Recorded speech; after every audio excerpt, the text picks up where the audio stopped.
City and South Cambridgeshire. The Cambridge Folk Festival. Cambridge 105 Radio.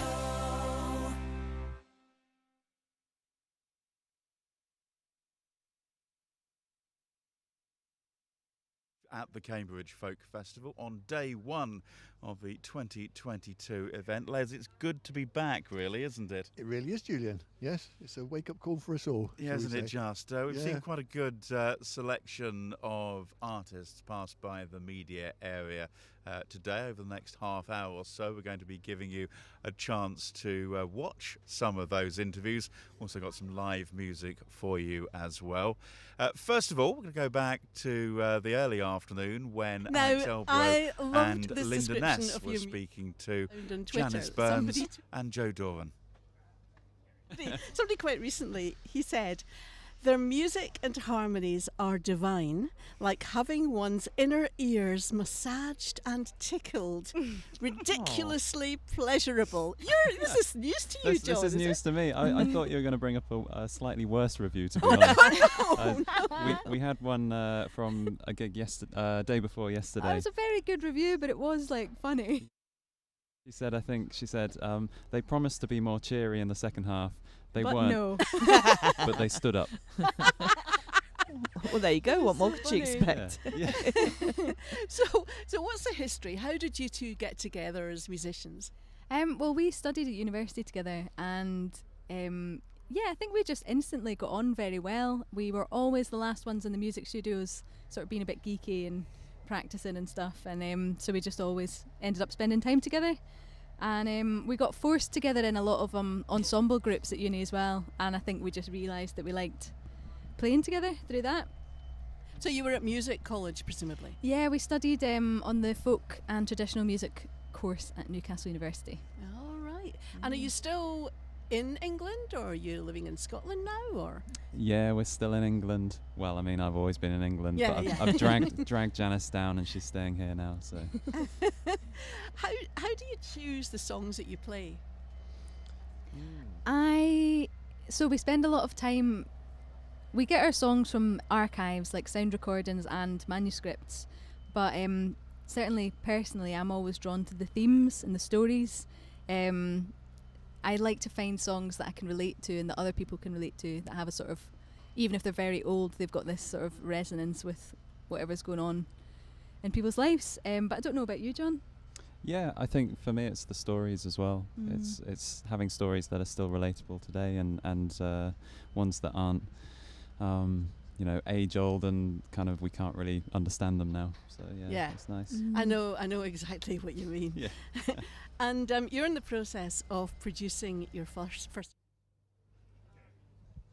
That was Janice Burns and Joe Doran speaking to Alex Elbro and Linda Ness. And round about now, which is 7:05 on a Thursday evening, they're going to be live on stage 2 of the Folk Festival, which it's confusing because stage 1, Les, doesn't come into operation until tomorrow, Friday. That's right. Stage 2 is stage 1 for today. And it's good really to give it, I guess, a slightly different perspective on things. And I think the atmosphere really does seem to change between the Thursday and Friday, certainly in terms of the number of people attending the event. It's always very enjoyable on the Thursday evening, isn't it? Because you can kind of ease into the festival weekend. It's not quite as crowded. You run into some old friends. You can have a nice chat, acquaint yourself with the beer tent and such things.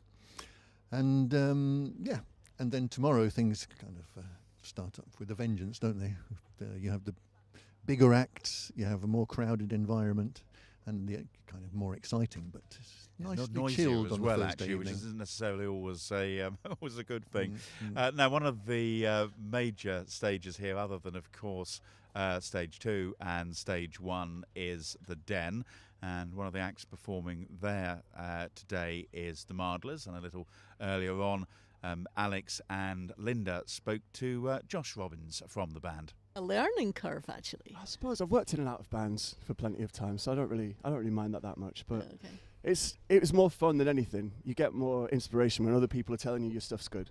Yeah. When other people are fans of your music and they want to play with you, that is actually better, I think. Yeah, Yeah. I can imagine. Yeah. And because you do a lot of busking, you kind of do a lot of solo stuff as well, don't you? Yeah, I And do plenty of solo gigs. I'm busking less and less these Oh, days. okay, that's but, good to hear. yeah, well, I Well, mean, I you really enjoy enjoy it. it. but- Sounds a bit rude. No, No, it's- I meant it's good that you don't have to go out and busk because you're too busy doing gigs in paid venues. Nicely saved Yeah. there. Alex. However, I believe busking can be quite, good for the Lucrative. money. Yeah. Yeah, it can be, and it's a really great way to work out new Yeah. songs and like fine tune things and get used to how things are going to go. So it's Yeah, good. and I guess it also gives you that confidence that if you've been busking, and for all random people, when you go to a gig, it must be relatively easy. easier, yeah, Easier. yeah. Oh, yeah. Definitely. And am I right in saying you've been over in Germany recently? yeah, I doing was, on some I was work. doing a solo album in Ah. Germany. I went out there for 3 weeks, maybe 2 months ago. We didn't get a full album done, but we've got a couple of good singles out of it and some live stuff. So hopefully, maybe I'm going to go back there and finish it, or maybe that's going to be added on. I might do some stuff with Dan Wilde, who's in Oh, Cambridge. lovely. Yeah. Yeah, and I might add it onto that. So I don't know, but I'm definitely doing a solo album this year, Nice. which should be Oh, fun. well, It'll be we'll a have lot to- more folky than the Modlets. But- So we'll have to, hear some of that separately. You'll have to, be in well, touch. that was one of them. Oh, excellent. Oh, I didn't realise that. Yeah, so, it's interesting you say that would be more folky than the Mardlers, because you Yeah. are with the Mardlers playing at the folk festival. I know. But just shows what a mix it is at here. Yeah. Yeah. I mean, you swap a drum kit for a cajon, and now we're a folk band. It's great. Do you find that coming to something like the Cambridge Folk Festival, which is huge, let's face it, Yeah. did you have to kind of get together and do any special preparation for this? What do you mean? I don't, practice. Did you have to do it additionally We- practice? yes, Or we you, did. Did you put on We a were practicing special? yesterday. Did you put I on thought a you meant like wear a special- straw hat or something. Yeah, he had to get his folk costume on. I really And his hope bells. you've told the rest of them that's what they have to Oh, wear, I have, just yeah. to see what Well, you're all in happens. tweed. You've got a tweed hat on. Come on. Kinda, yeah. But also, I mean, having spoken to you before, I know that you're all like grown up with the folk festival being around, or Yeah. you came to it from Even from though I the didn't others. grow up around here, my dad, who's a folk Yeah. musician, he took me here from when I was very, very young, sort of like 5 or 6 years old. So it's great to be on the other end of it. Yeah. And kind of showing my dad on Facebook, look, I'm Yeah. actually playing it. Yeah. Like, it's great. Because that's it. I think I was saying before, we take it for granted because it's our local. Josh Robbins from the Mardlers with Alex and Linda. I like the hat. I think you need a good folk festival hat if you can get one. It Les. is a very good folk festival hat, isn't it? Yeah. Yeah. Well, a folk festival is a place where a lot of people buy their hats. I bought a couple here myself over the years. Yeah. I was trying to place his accent as to where it's it's from. Well, I've been told, not by Josh himself, that he grew up around here. But you can detect a northern accent, can't you? I can. It's, Yeah. it's a very soft accent, which is Yeah. what throws Yeah. things out just a little bit. Anyway, Josh performing with his band, the Mardlers, in the Den here tonight. On the subject of accents, our next guest is French. Her name is Camille. She performs as Mahogany Tales, and she spoke to Alex and Linda a little earlier. Write something with this, but I think very often when I write songs, it's more about emotions and things that I'm not yet aware of. So it's kind of like a conversation with my subconscious. That's how I describe it, because I think I want to write a song. I start writing about it. I don't really know what the song is about, and then when I start thinking about it, I realize what the song is about, and that was just my subconscious trying to communicate with me, basically. So you find it's kind of like a way of you kind of getting the thoughts out without you having to kind of almost like a therapy. Yeah, if you like. I would say it's very therapeutic. Yeah, absolutely. I think songwriting for me definitely is. And then the magical aspect of it is that you then share it with people and they can relate to it in a very personal way that has nothing to do with the way that you wrote it. In the first place. So yeah, that's I think quite people magical. often find different things in the words, isn't it? And then the music, of course. Yeah, absolutely. Everyone, I think, has a story about, that song must be about that, or that song must be about that. And very, very little time is it the true story about that song. Do you just agree with people? You say, yeah. Yeah, but I don't really mind. I think it's No. quite magical. It's kind of like a song is multiple songs, And so Mahogany Tales is your solo project. You before, a few years ago now, you were in Camiseo. Did you decide you just wanted to go solo? Yeah, so I was actually saying that to Les just before. I think I had a moment during the pandemic, like a lot of people, where I just started questioning the purpose of things, of my projects, of what I was doing. And I realized that I wanted to do something that was more purposeful for me personally. And I felt like Camiseo wasn't that thing anymore. So I left the band and I started this during the pandemic, just live streaming. Thinking I was a bit crazy, really, thinking back, because I mean, live music was non-existent, non-existent. So I was like, okay, I'm going to start a solo project right now. But I did it, and people, followed me from Camiseo. And as soon as I was able to play live again, they were here, outside, just coming to the gigs. Yes, we were lucky enough. You did one of the live stream for us for on Cambridge 105 for our lockdown live, and that's how I first came across you and how we first met. And so it's lovely. Today is literally the first time we've kind of properly met in real life. Actually, physically. So you've been doing lots of gigs since we've been allowed to go out. Yes, I have tried to play as much as possible. I think as a musician, if you don't play, you kind of lose the purpose of what you're doing. Songwriting is wonderful, but the way I personally get the kick out of music is by seeing faces and seeing how people react to my music. If I don't do that, then very quickly I start questioning whether that's even worth it. I think that's what has been so difficult for a lot of musicians. So being back here live is very meaningful for, I think, everyone who's playing live today. Yeah, because even though you're doing solo, you collaborate with other. And we're live at the Cambridge Folk Festival, looking back at some of the interviews that you might have heard earlier today on Cambridge 105 Radio. Next, we are going to turn our attention to, an artist who had, I think, 2, possibly 3 names. Yes. On stage as Old Man Boom. His real name, the one his parents gave him, was Mark Williams, but his friends call him Boomer. Let's take a We'll take a listen to him in a moment or two, and also before the end of the programme, we're going to be having some live music as well for you. We'll be here every day round about this time, and with our look back at what's happening, and every day, of course, on the radio from Cambridge 105, and we'll be with you from 2 o'clock tomorrow afternoon. Now, though, let's have a listen to that interview with Old Man Boom to improve my folk education. We're all here to learn. Boomer, your songs have quite a dark turn to them. That first one with drinking, the devil, never a good combination. Oh, it depends on who you ask. Well, that sounds like a good old time to start. I like to do. All of them are darker. Like I have used like the sort of the term murder folk to describe kind of my music. But I didn't invent that. I stole it from someone else. But most of the songs is usually about terrible things or someone dies in it. Well, there's a big tradition of that in folk music. It's folk music, really, isn't it? Yeah. I mean, that one's actually like one of the nicest ones on the album, because that one's actually kind of a love letter to Charles Bukowski. All right. Which obviously he was a terrible person. Can't really hide that one. That's well established. But what an amazing writer, and I'm a huge fan of his. So yeah, that's the nice heartfelt one in it, and the rest of the album is basically a collection of stories about terrible things. That album, is that another? Because I guess, like a lot of musicians, we touched on it earlier, lockdown was a bit of a time. Is that when did that change your creative process in any way? It did, because I did almost nothing.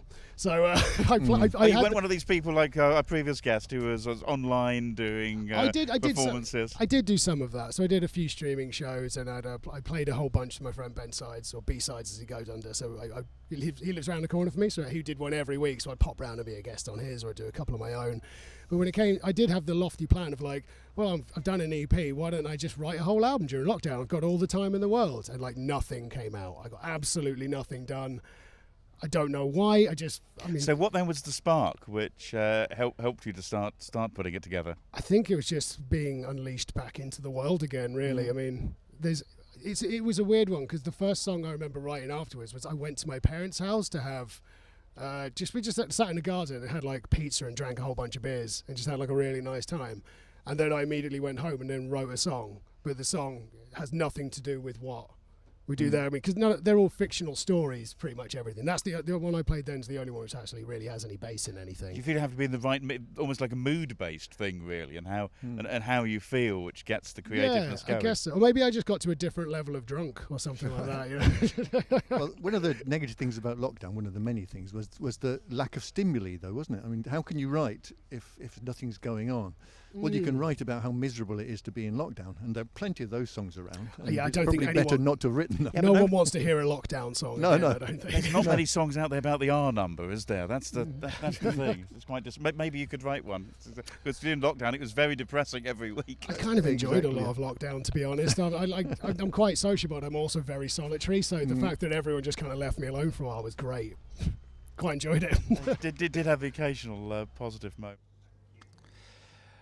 Old Man Boom, or Boomer, as he's known to his friends, chatting to myself and Les a little earlier on. And a banjo player. You play a bit of banjo, I think, as well, don't you, I Les? do. I dabble, Julian, with banjo, yeah. And I was very impressed with his banjo style and the various tunings, as I bored listeners slightly with going rather deeply into that subject. Standard tuning, wasn't it? That's my first takeaway of this year's folk festival. Well, it wasn't. That's the thing. I thought it was, but it wasn't. He tuned one of the strings down a tone from, I think, B to A, which is a thing that he does.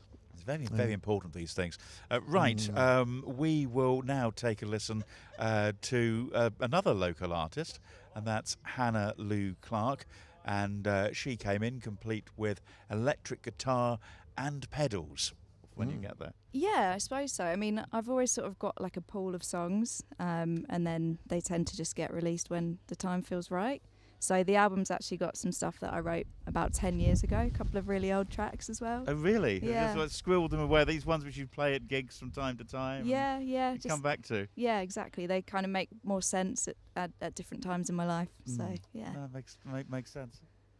You're waiting for me to I ask was a wondering if question. you wanted to ask a Luckily, question. I've got one prepared. I have more to ask. No, it just occurred to me that it seems that maybe the music scene's changing a bit in the sense that it's less important to have a full CD or even an EP these days, because if you're recording new songs, then you can release them individually, like singles. Because the important thing seems to be more to be kind of remaining in people's attention, reminding people that you're still around. Yeah, so definitely. You can't afford the luxury of waiting for a year or 2 years for a new EP or a new LP. I'm still a bit old school in that sense. I kind of want to release it as a body of work. Yeah. But yeah, I think this is why I need some people maybe to give me some ideas on how to master TikTok and that kind of thing. You've come to exactly the wrong place for that. Wrong place. But yeah, no, I know what you're saying, definitely. Yeah. But you're right. It's the whole idea of having a series of songs that go together. Yeah. It is very appealing, isn't it? Yeah, definitely. I think, I always sort of come back to my favourite albums, and there's just a lot of magic in that. It is interesting, isn't it, how sort of some particular albums and tracks, we're being attacked by a large feather banner here at the moment. It's amazing how some tracks and albums sort of come back, and whatever happens, sooner or later, you'll sort of head back to them. Yeah, definitely. Now, I know also, because I was skimming through your Facebook page, it's not just music that you do, you're also a bit of an artist as well, I noticed. Yeah, I have got into that recently. So I had a baby last year, and I ended up sort of doing loads of art in the middle of the night, in between night feeds and stuff. Yeah. I've always sort of liked drawing and things like that, but yeah, I ended up doing like a series of drawings and just got back into that. Does this mean you now do your own album covers as well, or do you send those out? Maybe, yeah, we'll see. Okay.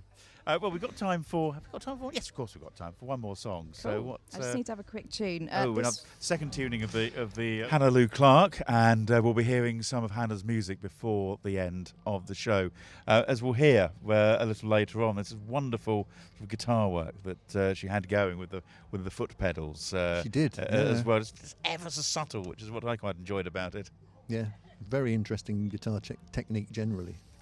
completely new to me. I'd never heard of her before, but was very impressed indeed. No, the Folk Fest was always good for sort of uncovering artists, both from Cambridge and further afield as Very well. true. But our final interview today is going to be from somebody you know, Les, and we've spoken to on a number of occasions. We here. have over the years, yes, Julian. Yeah, I met her. I met Amy many years ago when she queued up to perform in the club tent. And I was with Cambridge Folk Club at the time, and she played a set for us, I think 3 songs probably, and she's done that several times over the years, and also performed elsewhere, including doing a couple of sessions for us, like today, in fact. Okay, well, let's hear what she had to say to us a little earlier. Michelle. Now, I had met them both before. I did know them vaguely, but I was playing around with a song backstage, and they came along and started doing a bit of a harmony on it. It was actually Dougie MacLean's Caledonia, and they sort of joined in, and we thought, oh, we could do this. This could be fun. And Brian was happy for us to collaborate, so we went out and, one rehearsal went out and played it in front of the session audience. So that was really fun, and we've stayed together as a trio since. But obviously, with a bit of a hiatus has happened to everybody in the music industry. Yes, hiatus is an order of the day, unfortunately, for the last couple of years. Yes, and it could have been a Honeybees performance today, but we didn't quite manage to organise it. It didn't quite manage to work out, I'm afraid. No, they are coming, and hopefully I'll catch up with them tomorrow. And we're on the Brian McNeil session again on Saturday, so that's yes. So that should be good. And early Saturday afternoon, Zoe will be playing as one half of Roswell. Yes. With Jasmine Watkis, and Odette will also be performing, both for the Bridge. Saturday between 12 and 3 p.m. Yes, approximately. That's right. Yes. So more All about that. done without notes, Les. I'm very impressed by that. What, that I can remember You stuff? remember all the time. Well, I've had trouble all the time. Remember a particular thing. Probably to do with the fact that I spent the last month or 2 months trying to organise the whole thing and trying to get. I won't go into how difficult it's been this year to organise the festival. It's been a little bit fraught, shall we say? Yes, it's all right. It's all better now. We're It here. is. That's the key thing. The various sort of combinations that you and Les were going through there, it just shows how much of the folk music scene is just so intertwined, really. Absolutely, yes. And it's Really Zoe plays in Roswell, and obviously I'm part of the Honeybees, but Odette also plays with Phil Beer, and also she's in another trio as well, and I can't remember the end of the names, but with Daria Kulesh. So, yes. And Zoe does her solo stuff. You do your solo stuff as well. So trying to sort our diaries out when we're booking gigs. You can imagine. Yeah, can imagine. Great problem. And the wonderful thing is that it's all great music, good. and you're all great songwriters, and you're just. We do enjoy collaborating. Really, it's particularly for me as a solo performer. It's lovely to have harmonies. I do love vocal harmonies. I think it's probably my favourite thing. So. Well, me too. Which is why I like your music so much. Your music, plural. All the various manifestations. Amy Goddard, and of course, Amy, we were talking to her about that wonderful album of John Stewart songs, which did John Stewart, one of these, I guess, American writers who kind of stayed in the background but wrote so many sort of well-known songs for bands including Fleetwood Mac, who he had a long relationship with. Wasn't it Daydream Believer that he wrote for the Monkees? That was possibly one of his as well, wasn't it? Yeah. So quite an artist. And Amy did, I think we decided it was 2018 when when she did that, because one year that she did she came and talked to us about the album, and the next year, which must have been 2019, she produced a copy of it. Right, that is almost it from myself and also Les Ray. We'll have another one of these for you, looking at Friday's interviews from the Cambridge Folk Festival. We'll do that around about the same time tomorrow, but we are going to play out with some music as performed by Hannah Lou Clark. See you tomorrow. See you tomorrow. Maybe we can pay our way. I never dreamed of having much to my name, 'cause the struggle writes the books of love. The dollar bill choked the dove, and health is when I laugh with you. I forget about the boys in school who made me feel weak and small. The dollar bill chokes them all, rich.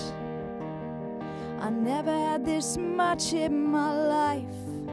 I'm swimming in it, I'm rich. You can see the green in my eyes, they're sparkling now. I'm rich when you're with me. When you hold me, I turn to gold. In the red, feeling blue, but wealthy with the thought of you. 'Cause the struggle writes the books of love. The dollar bill choke of the dove. I'm rich. I never had this much in my life. I'm swimming in it, I'm rich. And you can see the green in my eyes, they're sparkling now. I'm rich when you're with me. When you hold me, I turn to gold. I'm rich while you love me. When you hold me, I turn to gold. 'Cause struggle writes the books of love. And they'll place their bets on us inside the fruit machine. We play to win, we win to dream. We're rich. We never had this much in our lives. We're swimming in it, we're rich. You can see the green in our eyes, they're sparkling now. We're rich. Together, together we are gold. We're rich. Together, together we are gold.